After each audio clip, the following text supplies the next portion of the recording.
ಒಂದು ನೀವೇ ಹೇಳ್ದಂಗೆ ಸಂಗೀತ ಪಿತಾಮಹ ಅಂದರೆ ಅವ್ರೇನಾದರೂ ಒಂದು ಶುರು ಮಾಡಿರಬೇಕು. ನಮ್ಮ ಪುರಂದರದಾಸರನ್ನ ಯಾಕೆ ನಾವು ಸಂಗೀತ ಪಿತಾಮಹ ಅಂತ ಕರೀತಾರೆ ಅಂದರೆ, ಮುಂಚೆ ಯಾವುದೇ ಒಂದು ಸಂಗೀತ ಹಾಡಬೇಕಾದ್ರೆ ತುಂಬ ಕಷ್ಟ ಇತ್ತು.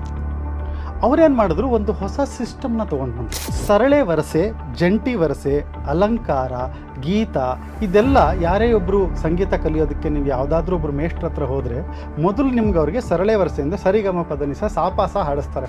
ಈ ಎಲ್ಲಿಂದ ಬಂತು ಇದು, ಈ ಸರಿಗಮ ಪದನಿಸಾನ ಈ ಯಾವ ಥರ ಕಲಿಬೇಕು, ಈಸಿಯಾಗಿ ನೀವು ಹೇಳ್ತಾ ಹೇಳ್ತಾ ಹೇಳ್ತಾ ಮಿಸ್ಟೇಕ್ ಆಗಬಾರ್ದು. ಅದಕ್ಕೆ ಪುರಂದರ ಗುರುಂ ಒಂದೇ ದಾಸಶ್ರೇಷ್ಠಂ ದಯಾನಿಧಿ. ಈ ದಾಸಶ್ರೇಷ್ಠ ನಮ್ಮನ್ನೆಲ್ಲ ದಾಸರನ್ನು ಮಾಡಿದ್ರು, ಅವ್ರ ದಾಸರಾಗಿಲ್ಲ. ಈ ಹಾಡುಗಳನ್ನ ಹೇಳ್ತಾ ಹೇಳ್ತಾ ನಾವೆಲ್ಲ ಹರಿದಾಸರಾಗ್ಬಿಡ್ತೀವಿ. ನಾದದಿಂದ ಬಹಳ ಸುಲಭವಾಗುತ್ತೆ, ವೇದದಿಂದ ಆಗಲ್ಲ. ವೇದದಿಂದ ಆಗೋರಿಗೆ ಬರೀ ತರ್ಕ, ಇದು ಸರಿನೋ ಅದು ಸರಿನೋ, ಬರೀ ಅದೇ they'll get into struggle. ಆ ಮೀನಿಂಗ್ ಯಾವುದು ಅನ್ನೋ ಸ್ಟ್ರಗಲಲ್ಲಿ ಭಗವಂತನ್ನೇ ಮರೆತು ಬಿಡ್ತಾರೆ. ಯಾರು ಜಾಸ್ತಿ ಎಮೋಷ್ನಲ್ ಆಗಿರ್ತಾರೆ ಅವ್ರಿಗೆ ಸಂಗೀತ ತುಂಬ ಒಳ್ಳೆಯ ಮಾಧ್ಯಮ. ಅವರ ಸ್ಟ್ರೆಸ್ ಕಡಿಮೆ ಮಾಡ್ಕೊಳ್ಳೋದಕ್ಕೂ ಕೂಡ, ಹಾಗೆ ಆ ಸ್ಟ್ರೆಸ್ಗಿಂತ ಜಾಸ್ತಿ ಆ ಭಗವಂತನ ಸೇರೋದಕ್ಕೆ. ಬರೀ ಉಗಾಬಾಡುಗಳು ಶಾರ್ಟ್, ಅದು ಈಗಿನ ಕಾಲ ಶಾರ್ಟ್ಸ್ ಅಂತೀವಲ್ಲ, ರೀಲ್ಸ್ ಆ್ಯಂಡ್ ಶಾರ್ಟ್ಸು, ಒಂದೇ ನಿಮಿಷದಲ್ಲಿ ಮುಗಿದೋಗುತ್ತದೆ, 4 ಲೈನು.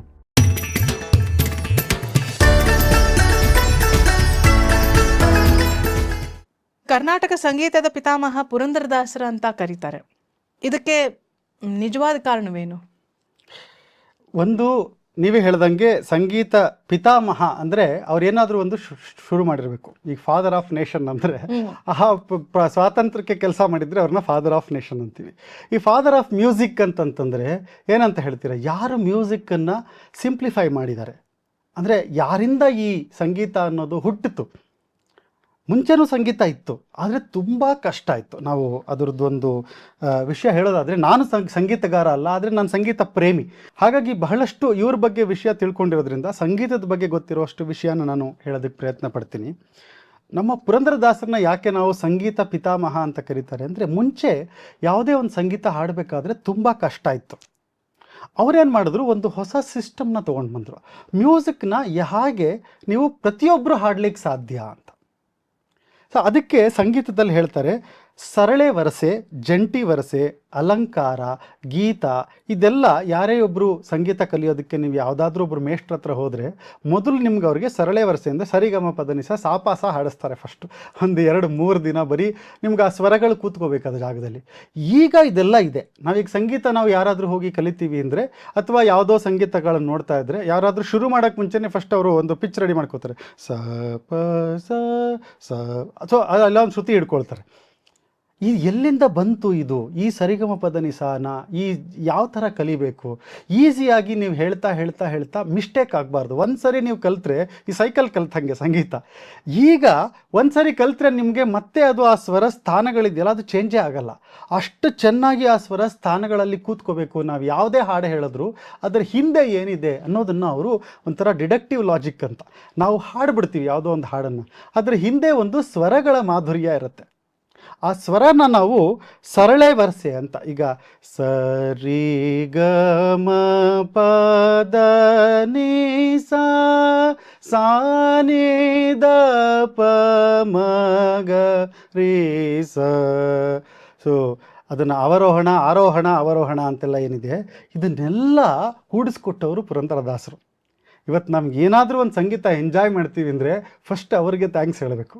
ಅದಕ್ಕೆ ಪುರಂದರ ಗುರುಂ ಒಂದೇ ದಾಸಶ್ರೇಷ್ಠಂ ದಯಾನಿಧಿಂ. ಈ ದಾಸಶ್ರೇಷ್ಠ ನಮ್ಮನ್ನೆಲ್ಲ ದಾಸರನ್ನು ಮಾಡಿದ್ರು, ಅವ್ರ ದಾಸರಾಗಿಲ್ಲ. ಈ ಹಾಡುಗಳನ್ನ ಹೇಳ್ತಾ ಹೇಳ್ತಾ ನಾವೆಲ್ಲ ಹರಿದಾಸರಾಗ್ಬಿಡ್ತೀವಿ. ಯಾಕೆಂದರೆ ನಮಗಲ್ಲಿ ಆ ಟ್ರಾನ್ಸ್ಫಾರ್ಮೇಷನ್ ತರೋದು ಇಂಪಾರ್ಟೆಂಟು. ನಾವೀಗ ಸರಿಗಮ ಪದನಿಸ ಹೇಳ್ತಾ ಇದ್ದೀವಿ ಅಂದರೆ ಆನಂದ ಆಗುತ್ತೆ, ಅದು ಹೇಳ್ತಾ ಇದ್ದಂಗೆ ಒಂದು ಫಸ್ಟು ನಮಗೆ ಆನಂದ ಆಗುತ್ತೆ, ಆಮೇಲೆ ಚೆನ್ನಾಗಿ ಹೇಳಿದ್ರೆ ಕೇಳೋರಿಗೆ ಆನಂದ ಆಗುತ್ತೆ, ಕರ್ಕಶವಾಗಿ ಹೇಳಿದ್ರೆ ಅದೊಂದು ಫನ್ನಿ ಆಗುತ್ತೆ ಅಷ್ಟೇ. ಸೊ ಈ ಸಂಗೀತನ ಈ ಸರಳೆ ವರಸೆ, ಆಮೇಲೆ ಜಂಟಿ ವರಸೆ ಅಂತ, ಇದೆಲ್ಲ ಈ ಸಂಗೀತದ ಕ್ಲಾಸ್ನಲ್ಲಿ ಹೇಳ್ಕೊಡ್ತಾರೆ. ಸ ಸ ರಿ ರಿ ಗ ಗ ಮ ಮ ಪ ಪ ದ ದ ನಿ ನಿ ಸ ಸ ಸ ಸ ನಿ ನಿ ದ ದ ಪ ಪ. ಸೊ 2 ಸರಿ ಹೇಳೋದು, ಸ ಸ ಸ 3 ಸರಿ ಹೇಳೋದು, ಹೀಗೆಲ್ಲ ಪ್ರಾಕ್ಟೀಸ್ ಮಾಡಿಸಿ ಅವ್ರಿಗೆ ಒಂದು ಕರೆಕ್ಟಾಗಿ ಸ್ವರ ಕೂತ್ಕೊಳ್ಳೋ ಥರ ಮಾಡ್ತಾರೆ. ಈ ಒಂದು ಏನು ಸಿಸ್ಟಮ್ ನಾವು ಇವತ್ತು ನೋಡ್ತೀವಿ, ತುಂಬ ಸಂಗೀತ ಯಾರು ವಿದೂಷಿಗಳಿದೆ ಅವ್ರ ಬಗ್ಗೆ ನಾವು ನಮ್ಮ ವೇದಿಕ್ ವೆಲ್ನೆಸ್ನಲ್ಲಿ ಇದೊಂದು ಕಾರ್ಯಕ್ರಮವೇ ಇದೆ. ಸಂಗೀತದಿಂದ ನಾದದ ಮೂಲಕ ಹೇಗೆ ಭಗವಂತನ ನಾವು ಪ್ರಾಪ್ತಿ ಪಡ್ಕೋಬಹುದು, ಆ ಭಗವತ್ ಸಾಕ್ಷಾತ್ಕಾರ ನಾದದಿಂದ ಬಹಳ ಸುಲಭವಾಗಿ ಆಗುತ್ತೆ, ವೇದದಿಂದ ಆಗಲ್ಲ. ವೇದದಿಂದ ಆಗೋರಿಗೆ ಬರೀ ತರ್ಕ, ಇದು ಸರಿನೋ ಅದು ಸರಿನೋ, ಬರೀ ಅದೇ, they will get into struggle. ಆ ಮೀನಿಂಗ್ ಯಾವುದು ಅನ್ನೋ ಸ್ಟ್ರಗಲಲ್ಲಿ ಭಗವಂತನ್ನೇ ಮರೆತು ಬಿಡ್ತಾರೆ ಅವರು. ಆದರೆ ನಾದದಲ್ಲಿ ಅದಾಗಲ್ಲ. ನಾದದಲ್ಲಿ ಒಂದು ತನ್ಮಯತೆ ಇದೆ, ಆ ರಾಗಗಳಲ್ಲಿ ಒಂದು ಭಾವ ಇದೆ, ಆ ಭಾವದಲ್ಲಿ ಬರೋ ವೈಬ್ರೇಷನ್ ಏನಿದೆ ಅದು ನಮ್ಮನ್ನು ಒಳಗಿಂದ ಕರಗಿಸ್ಬಿಡುತ್ತೆ. ಯಾರು ಜಾಸ್ತಿ ಎಮೋಷ್ನಲ್ ಆಗಿರ್ತಾರೆ ಅವ್ರಿಗೆ ಸಂಗೀತ ತುಂಬ ಒಳ್ಳೆಯ ಮಾಧ್ಯಮ, ಅವರ ಸ್ಟ್ರೆಸ್ ಕಡಿಮೆ ಮಾಡ್ಕೊಳ್ಳೋದಕ್ಕೂ ಕೂಡ. ಹಾಗೆ ಆ ಸ್ಟ್ರೆಸ್ಗಿಂತ ಜಾಸ್ತಿ ಆ ಭಗವಂತನ ಸೇರೋದಕ್ಕೆ, ಆ ಭಕ್ತಿಯ ಪರಾಕಾಷ್ಠೆಯನ್ನು ತಲುಪಬೇಕು ನಾವು ಅಂದರೆ ಸಂಗೀತ ಮುಖ್ಯ. ಆದರೆ ಸಂಗೀತನೇ ಕಷ್ಟ ಆಗಿಬಿಟ್ರೆ, ನನಗೆ ಆ ಸಂಗೀತನೇ ಕಲಿಯೋಕ್ಕಾಗಲ್ಲ ಅಂದರೆ ಎಷ್ಟು ನಮಗೊಂದು ಸಾಧನೆ ಹೊಟ್ಟೋಗುತ್ತದು. ಅಂದರೆ ಅದೊಂದು ಟೂಲ್, ಒಂದು ಸಂಗೀತ ಅನ್ನೋದು ಎಂಜಾಯ್ ಮಾಡೋದಕ್ಕೆ ಟೂಲ್. ಬಹಳಷ್ಟು ಜನ ಈಗ ಫ್ಲೂಟ್ ನುಡಿಸ್ತಾರೆ, ಎಲ್ಲರೂ ಏನು ಅದರಿಂದ ದುಡ್ಡು ಮಾಡಲ್ಲ. ಯಾಕೆ ನುಡಿಸ್ತಾರೆ ಅಂದರೆ ಅವ್ರಿಗೆ ಒಂದು ಆನಂದ ಆಗುತ್ತೆ ಅಂತ. ಈಗ ಹಾರ್ಮೋನಿಯಂ ನುಡಿಸ್ತಾರೆ, ಗಿಟಾರ್ ನುಡಿಸ್ತಾರೆ, ಯಾಕೆ ಕಲಿತಾರೆ? ದುಡ್ಡು ಮಾಡೋದಕ್ಕೆ ಕಲಿಯಲ್ಲ. ಅದನ್ನು ನುಡಿಸಿದ್ರೆ ಸ್ಟ್ರೆಸ್ ರಿಲೀವಿಂಗ್. ಈಗ ನಿಮ್ಗೆ ಯಾವುದೋ ಒಂದು ಹಾಡನ್ನು ಹಾಡಬೇಕು ಅಂದರೆ ಅದನ್ನು ನುಡಿಸ್ಬೇಕು ಯಾವುದೋ ಇನ್ಸ್ಟ್ರೂಮೆಂಟಲ್ಲಿ. ನೀವು ಅದನ್ನು ಲಿರಿಕ್ಸ್ ಹೇಳೋಕ್ಕಾಗಲ್ಲ ಇನ್ಸ್ಟ್ರೂಮೆಂಟಲ್ಲಿ ಏನು ನುಡಿಸ್ತೀರಾ? ಸ್ವರಗಳನ್ನು ನುಡಿಸ್ಬೇಕು ನೀವು. ಹೌದು, ಅದಕ್ಕೆ ಸ್ವರ ಯಾವುದು ಅಂತ ಗೊತ್ತಿರಬೇಕು ನಿಮಗೆ. ನಾನು ಒಂದು ಹಾಡು ಹೇಳೋದು, ಕೃಷ್ಣ ನೀ ಬೇಗನೆ ಬಾರೋ ಅಂತ ಹಾಡಿದ್ರೆ, ಆ ಕೃಷ್ಣ ನೀ ಬೇಗನೆ ಬಾರೋ ಹಿಂದೆ ಯಾವುದು ಸರಿಗಮ ಪದನಿಸದಲ್ಲಿ ಯಾವುದಿದೆ ಅಂತ ಗೊತ್ತಿರಬೇಕು. ಯಾವುದನ್ನು ಎಷ್ಟು ಎಳಿಬೇಕು, ಯಾವುದನ್ನು ಹ್ರಸ್ವ ಮಾಡಬೇಕು, ಯಾವುದನ್ನು ದೀರ್ಘವಾಗಿ ಹಾಡಬೇಕು, ಆ ಸ್ವರಗಳ ರಾಗ ಗೊತ್ತಿದ್ರೆ ಅದನ್ನು ನಾವು ಅಲಂಕಾರ, ಮೂವ್ ಆಗೋತ್ತಲ್ಲ ಇನ್ಸ್ಟ್ರೂಮೆಂಟಲ್ಲಿ, ಒಂದರಿಂದ ಒಂದು ಮನೆಯಿಂದ ಇನ್ನೊಂದು ಮನೆ, ಅದನ್ನು ಅಲಂಕಾರ ಅಂದರೆ ಇದರದ್ದು ಒಂದು ಕಾಂಬಿನೇಷನ್ನೇ ಗೀತ. ಯಾರೇ ಮಾತಾಡಿದ್ರು ಅದರ ಹಿಂದೆ ಒಂದು ಸ್ವರ ಇದೆ. ಎಲ್ಲ ಹಾಡುಗಳಿಗೂ ಅದರ ಹಿಂದೆ ಒಂದು ಸ್ವರ ಇದೆ, ಅದಕ್ಕೊಂದು ಗಾಯನದ ಒಂದು ಸ್ಟ್ರಕ್ಚರ್ ಇದೆ. ಸೊ ಬಹಳಷ್ಟು ಜನ ನಾವು ರಿಪೀಟ್ ಮಾಡ್ತಾ ಹಾಡ್ಬಿಡ್ತೀವಿ, ಹಾಗಾಗಿ ನಮಗೆ ಈ ಸ್ವರನೇ ಗೊತ್ತಿರಲ್ಲ. ಕೆಲವರಿಗೆ ಈ ಹಿಂದೆ ಎಲ್ಲ ಈ ಪಿಟಿಲ್ಗಳು ಬರೋದು, ಈ ತೆಂಗಿನಕಾಯಿ ಚಿಪ್ಪಲ್ಲಿ ಒಂದು ಪಿಟಿಲ್ ಬಂದು ಅವ್ನು ನುಡ್ಸೋನು, ಅವಳೆಲ್ಲೂ ಸಂಗೀತ ಕಲಿಸಿರಲ್ಲ. 10 ರೂಪಾಯಿಗೆ ಸಿಗೋದದು, ನಾವು ತೊಗೊಂಬಿಡ್ಬೋದು 10 ರೂಪಾಯಿಗೆ ಕೊಟ್ಬಿಟ್ಟು. ಆದರೆ ನುಡ್ಸೋದಕ್ಕೆ ಬರಬೇಕಲ್ಲ, ಯಾಕಂದ್ರೆ ಅದರಲ್ಲಿ ಒಂದು ತಂತಿ ಇರುತ್ತೆ, ಅದು ನಿಂಗೆ ಹೆಂಗೋ ಸೌಂಡ್ ಮಾಡುತ್ತೆ. ಆ ಜ್ಞಾನ, ಸ್ವರ ಜ್ಞಾನ ಇದ್ದರೆ ಅದು ಮಾಡೋಕ್ಕೆ ಸಾಧ್ಯ. ಆದರೆ ಆ ಸ್ವರ ಜ್ಞಾನ ಕೊಟ್ಟಿದ್ಯಾರು? ಈಗ ಗೀತ ನೀವು ಹೇಳೋದಾದರೆ, ಸಾಮಾನ್ಯವಾಗಿ ಯಾರೇ ಸಂಗೀತ ಕಲಿತರೂ ಶುರು ಆಗೋದೇ ಈ ಸ್ಟಾರ್ಟಿಂಗ್ ಪಾಯಿಂಟು, ಲಂಬೋದರ ಲಕುಮಿಕರ ಅಂಬಾಸುತ ಅಮರ ವಿನುತ ಲಂಬೋದರ ಲಕುಮಿಕರ. ಇದನ್ನು ಸ್ವರದಲ್ಲಿ ಹೇಳ್ಬೋದು. ಎಷ್ಟು ಆ ವರ್ಡ್ಸ್ಗಳು ನೋಡಿ ಯಾವ ಥರ ಅದನ್ನು ಕ್ರಿಯೇಟ್ ಮಾಡಿದ್ದಾರೆ, ತುಂಬ ಸುಲಭವಾಗಿ ಹಾಡೋ ಅಂಥದ್ದು. ಅದೇ ಥರ ಬಹಳ ಸಾಮಾನ್ಯವಾಗಿ ಎಲ್ಲರೂ ಹಾಡುವಂಥದ್ದು, ಕೆರೆಯ ನೀರನ್ನು ಕೆರೆಗೆ ಚೆಲ್ಲಿ ವರವ ಪಡೆದವರಂತೆ ಕಾಣಿರು ಹರಿಯ ಕರುಣದೊಳಾದ ಭಾಗ್ಯವ ಹರಿ ಸಮರ್ಪಣೆ ಮಾಡಿ ಬದುಕಿರೋ ಪದುಮನಾಭ ಪರಮ ಪುರುಷ ಪರಂಜ್ಯೋತಿ ಸ್ವರೂಪ.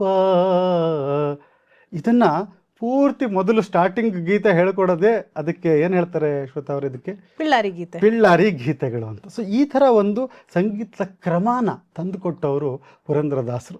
ಇವತ್ತು ಇದರ ಮೇಲೆ ಎಷ್ಟೋ ರಾಗಗಳನ್ನು, ಹೊಸ ರಾಗಗಳು ನಾವು ನೋಡ್ತೀವಿ. ಈ ಮ್ಯೂಸಿಕ್ ಡೈರೆಕ್ಟರ್ಸ್ ಎಲ್ಲ ಮತ್ತು ದೊಡ್ಡ ಸಂಗೀತ ವಿದ್ವಾಂಸರು ಹೊಸ ರಾಗದ ಕಾಂಬಿನೇಷನ್ಗಳು ಮಾಡ್ತಾರೆ. ಸಾಮಾನ್ಯವಾಗಿ ಒಂದು 72 ರಾಗಗಳಿದೆ ಇವಾಗ. ಸೊ ಹೀಗೆ ಇದನ್ನು ಇಂಪ್ರೂವ್ಮೆಂಟ್ ಮಾಡೋದಕ್ಕೆ ಬೇಸನ್ನು ಹಾಕಿಕೊಟ್ಟವರು ನಮ್ಮ ಪುರಂದರದಾಸರು. ಈ ಸಂಗೀತದ ಮೂಲಕ ನಮ್ಮ ಒಂದು ಏನು ಅವ್ರು ಹೇಳಿದ್ದೇನು, ಒಂದು ಬರೀ ಸಂಗೀತನೇ ಮಾಡಲಿಲ್ಲ. ನೋಡಿ ಅದೆಷ್ಟಿದೆ, ಪದುಮನಾಭ. ಯಾರು ಪದುಮನಾಭ? ಪರಮ ಪುರುಷ, ಅವನೇ ಭಗವಂತ. ಎಲ್ಲ ಪುರುಷರಲ್ಲಿ ಶ್ರೇಷ್ಠ ಪುರುಷ, ಸರ್ವೋತ್ತಮ ಪರಮ ಪುರುಷ ಯಾರವನು? ಪದುಮನಾಭ. ಪದುಮನಾಭ ಅಂದರೆ ಏನು? ಪದುಮ ಅಂದರೆ ಈ ಇಡೀ ಬ್ರಹ್ಮಾಂಡವನ್ನು ಸೃಷ್ಟಿ, ನಾಭಿನಲ್ಲಿ ಸೃಷ್ಟಿ ಮಾಡಿದ್ದು, ಆ ಬ್ರಹ್ಮನನ್ನು ಕೂಡ ಸೃಷ್ಟಿ ಮಾಡಿದ್ದು ಭಗವಂತ ಪರಮ ಪುರುಷ. ಪರಂಜ್ಯೋತಿ, ಅವನೇನು ನಮ್ಮ ಥರ ಬಾಡಿ ಕೈಕಾಲಿರೋನಲ್ಲ, ಅವನು ಪರಂಜ್ಯೋತಿ, ಅವನು ಮಹಾನ್ ಬೆಳಕು, ಪರಂಜ್ಯೋತಿ ಸ್ವರೂಪ. ಅವನು ನಮ್ಮೊಳಗಡೆನೇ ಇದ್ದಾನೆ. ಆ ಭಗವಂತನಿಗೆ ಈ ನಾದದ ಮೂಲಕ ನಾವು ಕನೆಕ್ಟ್ ಆದಾಗ ಏನು ಮಾಡಬೇಕು? ಕೆರೆಯ ನೀರನ್ನು ಕೆರೆಗೆ ಚೆಲ್ಲಿ, ಕೆರೆಯನ್ನೇ ನೀರು ತೊಗೊಂಡ್ಬಿಟ್ಟು ಮತ್ತೆ ವಾಪಸ್ ಕೆರೆಗೆ ಹಾಕ್ದಂಗೆ ನಾವು ಅರ್ಘ್ಯ ಕೊಡ್ತೀವಿ. ಈ ನದಿನಲ್ಲಿ ನಿಂತ್ಕೊಂಡು ನೀರು ತೊಗೊಂಡು ಅಲ್ಲಿಗೆ ಬಿಡ್ತೀವಿ. ಕೆರೆಯ ನೀರನ್ನು ಕೆರೆಗೆ ಚೆಲ್ಲಿ ವರವ ಪಡೆದವರು, ಆ ನೀರು ತೊಗೊಂಡು ಅವ್ರಿಗೆ ಬಿಟ್ಟು ನಾವು ಅರ್ಘ್ಯ ಹಾಕಿ ಕೊಟ್ಟಾಗ ನಮಗೆ ಎಲ್ಲ ಫಲಗಳು ಸಿಗುತ್ತೆ, ನಾವು ಕೇಳಿದ್ದೆಲ್ಲ ದೇವರು ಕೊಡ್ತಾನೆ. ಹಾಗೆ ಆ ಭಗವಂತ ಕೊಟ್ಟಂತಹ ಎಲ್ಲ ಸಾಧನಗಳನ್ನು ನಾವು ಉಪಯೋಗಿಸಿ ಅದರಿಂದ ನಾವು ಮೋಕ್ಷ ಪಡಿಬಹುದು ಅಂತ ಆ ಭಗವಂತನ ಮಹಿಮೆನ ಸಂಗೀತದಲ್ಲಿ ತಂದಂಥವರು. ಅದನ್ನು ಯಾಕೆಂದರೆ ಸಂಗೀತದಲ್ಲಿ ಬಂದಾಗ ನಾವು ಜನ್ಮ ಜನ್ಮದವರೆಗೆ ಜ್ಞಾಪಕ. ಯಾಕೆಂದರೆ ನನಗೆ ಇವೆಲ್ಲ ನಾನು ಸಂಗೀತ ಕಲ್ತಿಲ್ಲ, ಆದರೆ ನಮ್ಮ ತಾಯಿ ಹಾಡ್ತಾಯಿದ್ರು. ನಾವು ಮಕ್ಕಳಿದ್ದಾಗ ನಮ್ಮ ತಾಯಿ ತುಂಬ ದೇವರ ನಾಮಗಳು ಹಾಡ್ತಾಯಿದ್ರು. ಅವರ ಕೇಳಿ ಅವ್ರು ಹಾಡೋದನ್ನು ಕೇಳಿ ಮತ್ತು ರೇಡಿಯೋದಲ್ಲಿ ಹಾಕೋರು ಅದನ್ನು ಕೇಳಿ ಬಂದಿರೋದು. ಹಾಗೆ ನಮಗೆ ಅದು ಕೇಳೇ ಬರುವಂಥದ್ದು. ಸಂಗೀತ ಯಾವಾಗಲೂ ಕೇಳೇ ಬರೋದು, ಯಾಕೆಂದರೆ ಬರಲ್ಲ ಸಂಗೀತ, ಕೇಳಿ ಬರಬೇಕು. ಯಾಕೆ ರಿಪೀಟ್ ಮಾಡಿಸ್ತಾರದು. ಆ ಸಂಗೀತನ ಆ ಸಂಗೀತಕ್ಕೆ ಒಂದು ಚೌಕಟ್ಟು ಹಾಕ್ಕೊಟ್ಟು ಅದನ್ನು ಎಲ್ಲರೂ ಹಾಡೋ ಥರ ಸಿಂಪ್ಲಿಫೈ ಮಾಡಿಕೊಟ್ಟವರು ಪುರಂದರದಾಸರು. ಮತ್ತು ಬರೀ ಸಿಂಪ್ಲಿಫೈ ಮಾಡಿಕೊಟ್ಟಿಲ್ಲ, ಎಷ್ಟು ಲಿರಿಕ್ಸ್ ಕೊಟ್ಟಿದ್ದಾರೆ ಅವರು. ಅದ್ಭುತವಾದ ಲಿರಿಕ್ಸನ್ನು ಅವರು ಅವರ ಎಲ್ಲ ದಾಸರ ಪದಗಳಲ್ಲಿ, ಬರೀ ದಾಸರ ಪದ ಅಲ್ಲ, ಅವರು ಸಂಗೀತನ ವೆರೈಟಿಗಳು ಕೊಟ್ಟಿದ್ದಾರೆ ಅವರು. ಅದರದ್ದು ಒಂದು ಉಗಾ ಭೋಗಗಳು ಅಂತ ಇದೆ, ಬರೀ ದಾಸರ ಪದಗಳಲ್ಲ. ಒಂದು ದಾಸರ ಪದಗಳ ಹಾಡುಗಳಾದರೆ ಬರೀ ಉಗಾಭೋಗಗಳು, ಶಾರ್ಟ್. ಅದು ಈಗಿನ ಕಾಲ ಶಾರ್ಟ್ಸ್ ಅಂತೀವಲ್ಲ, ರೀಲ್ಸ್ ಆ್ಯಂಡ್ ಶಾರ್ಟ್ಸು, ಒಂದೇ ನಿಮಿಷದಲ್ಲಿ ಮುಗಿದೋಗುತ್ತದೆ, 4 ಲೈನು ಉಗಾಭೋಗಗಳು ಅಂತ ಅದ್ಭುತವಾದ ವಿಷಯಗಳನ್ನು ಹೇಳ್ತಾರೆ ಅದರಲ್ಲಿ. ಮತ್ತು ಸುಳಾದಿಗಳು ಅಂತ ಬೇರೆ ಬೇರೆ ಫಾರ್ಮೆಟನ್ನು ಆವಿಷ್ಕಾರ ಮಾಡಿದ್ರು ಅವರು.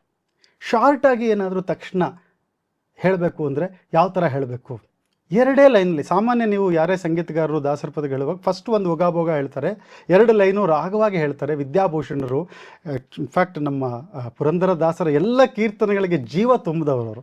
ಯಾಕೆಂದರೆ ಮೊದಲ ಬಾರಿಗೆ ಅವರು ಶ್ರೀಗಳಾಗಿದ್ದಾಗಿಂದನೂ ಮತ್ತೆ ಗೃಹಸ್ಥರಾದ ಮೇಲೆ ಕೂಡ ವಿದ್ಯಾಭೂಷಣರು ಮಾಡಿದಂತಹ ಒಂದು ದೊಡ್ಡ ಕೊಡುಗೆ ಅಂದರೆ ಅದ್ಭುತವಾದ ರಾಗ ಸಂಯೋಜನೆಗಳನ್ನು ಮಾಡಿದ್ರು ಅವರು. ನಮಗೆ ಅದರಲ್ಲಿ ಒಂದು ಆಸಕ್ತಿ ಬರೋ ಹಂಗೆ ಮಾಡಿದ್ರು ಪುರಂದರದಾಸರ ಗೀತೆಗಳು, ಎಲ್ಲ ದಾಸರ ಹರಿದಾಸರ ಪದಗಳಲ್ಲಿ. ಆಮೇಲೆ ಬಹಳಷ್ಟು ಜನ ದಾಸರ ಪದಗಳನ್ನು ಹಾಡೋರ ಒಂದು ಸಂತತಿನೇ ಶುರುವಾಯಿತು. ಹಾಗಾಗಿ ಇವತ್ತು ನಾವೇನು ಇಷ್ಟೆಲ್ಲ ನೋಡ್ತೀವಿ, ಈ ಸಂಗೀತದ ರುಚಿನ ಎಂಜಾಯ್ ಮಾಡ್ತೀವಿ, ಇದಕ್ಕೆಲ್ಲ ಮೂಲ ಕಾರಣ ಸಂಗೀತ ಪಿತಾಮಹ ಅಂದರೆ ಅವರು ದಾಸಶ್ರೇಷ್ಠ ಪುರಂದರದಾಸರು. ಎಷ್ಟು ಚೆನ್ನಾಗಿ ಹೇಳಿದ್ರಿ. ಪುರಂದರದಾಸರು ಬರೀ ದೇವರ ನಾಮಗಳನ್ನಲ್ಲೇ ಅಲ್ಲ, ಅದರಲ್ಲಿ ಅವರು ಶ್ರುತಿ, ಲಯ, ಭಾವ, ರಾಗ, ತಾಳ ಎಲ್ಲವನ್ನು ಪೋಣಿಸಿ ಒಂದು ದೇವರನಾಮವಾಗಿ ಕೊಟ್ಟು ನಮಗೆಲ್ಲ ಆಶೀರ್ವಾದಿಸಿದ್ದಾರೆ.